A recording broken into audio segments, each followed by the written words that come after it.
बिस्मिल्लाहिर्रहमानिर्रहीम। Dear viewers, आज की वीडियो औरंगजेब आलमगीर के ज़माने के एक खूबसूरत वाक़े के बारे में है। औरंगजेब आलमगीर में दो दो क्वालिटीज़ थी। वैसे तो बहुत सारी क्वालिटीज़ थी, मगर दो क्वालिटीज़ ऐसी थी जो उसको दूसरे मुगल एम्परर से अलग करती थी। एक तो वो इंतहाई ईमानदार था, कुरान पाक की खताती करता था और उसके अलावा टोपियां सीता था और इनको बेचकर वो अपना खाने पीने का खर्च पूरा करता था। उसमें दूसरी क्वालिटी ये थी कि उसकी मेमोरी बड़ी शार्प थी और वो हजारों लोगों में भी अपनी मर्जी के बंदे को ढूंढ निकालता था।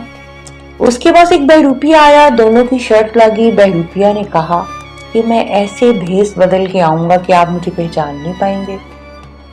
वो मुख्तलिफ भेस बदल के बादशाह के पास आता और बादशाह उसको पहचान लेता।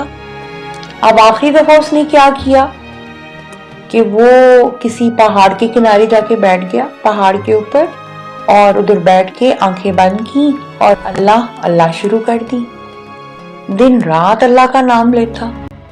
उसका चर्चा दूर दूर तक फैल गया। लोग उस दुआएं करवाने आते, दुआएं भी कबूल होती। फिर आहिस्ता आहिस्ता अमीर लोग आना शुरू हुए, फिर वजीर आए और फिर एक दिन बादशाह आ गया। बादशाह उसकी कुटिया में आके इतना खुश हुआ और उसको इतना सुकून महसूस हुआ कि वो उसके पैरों में बैठ गया। बहरूपिया हंस पड़ा और उसने बादशाह से कहा कि क्या आपने मुझे पहचाना? बादशाह ने कहा नहीं। उसने कहा मैं वही बहरूपिया हूं जिसने कहा था कि मैं ऐसा भेस बदलूंगा कि आप मुझे पहचान नहीं पाएंगे। बादशाह ने अपनी हार मानी और पूछा, मांगो, क्या मांगते हो?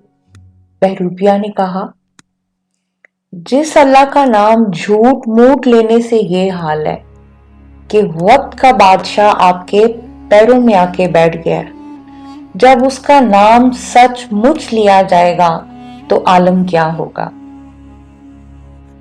माय डियर व्यूअर्स, आपका परवरदिगार वो परवरदिगार है जो आपको कहता है अगर आप मेरी तरफ चल के आएंगे तो मैं आपकी तरफ दौड़ कर आऊंगा। हम सर से लेके पांव तक अल्लाह की रहमत में डूबे हुए हैं, इसे महसूस करें।